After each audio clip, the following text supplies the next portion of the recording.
I do think listen, everybody else there's one thing that I do disagree with where it's everybody says professional athletes aren't paid enough that they deserve more. I come from a different token on that because I just look at it and I say, um it, listen man, this is professional sports. Yes, it's insanely tough and it's hard, but this isn't this isn't open heart surgery. Okay? This isn't you're not a doctor under the scope and you got to save somebody's life. All right?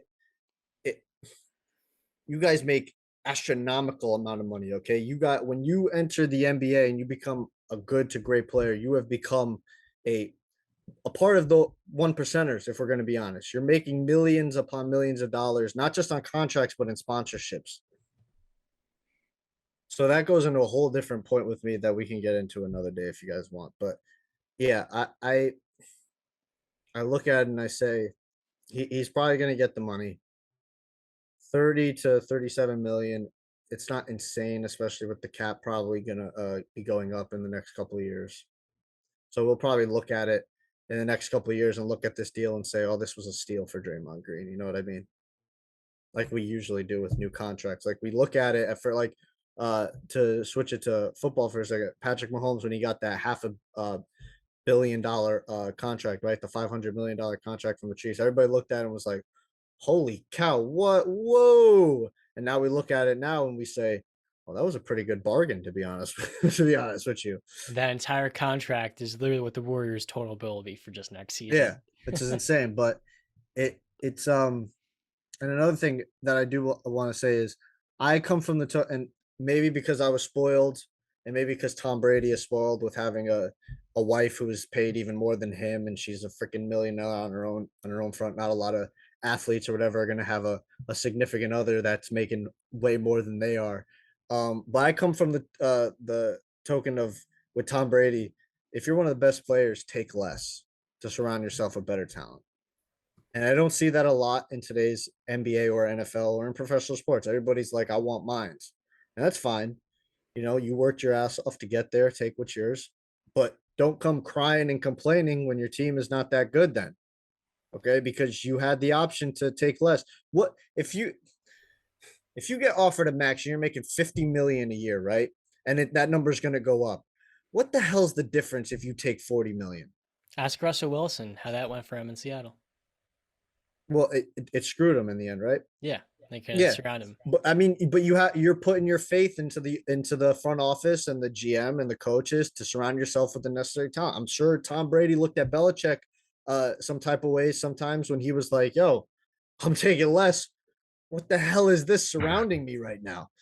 And but you got to put your faith and your trust into them and hope that your coaches and your front office are good have good analysts on scouting and coaching up players to get the full potential out of them. I come from that token where it's just like take less to surround yourself with better talent. I mean, we see Tom Brady, and not to keep going to NFL, but we see Tom Brady every year getting like, let's be honest, mid-level quarterback pay. Like this guy is nowhere near the top in highest paid quarterbacks, and he's the greatest of all time. Yeah, like you said, it helps in your wife's making Chris Paul money. Um, It, yeah, but plays a little role. But I do. It's listen.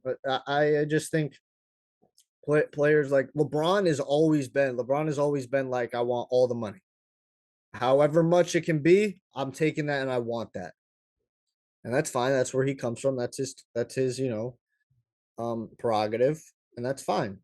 But don't come in the middle of the that Cleveland Cavaliers season where he says we're top heavy as you know what.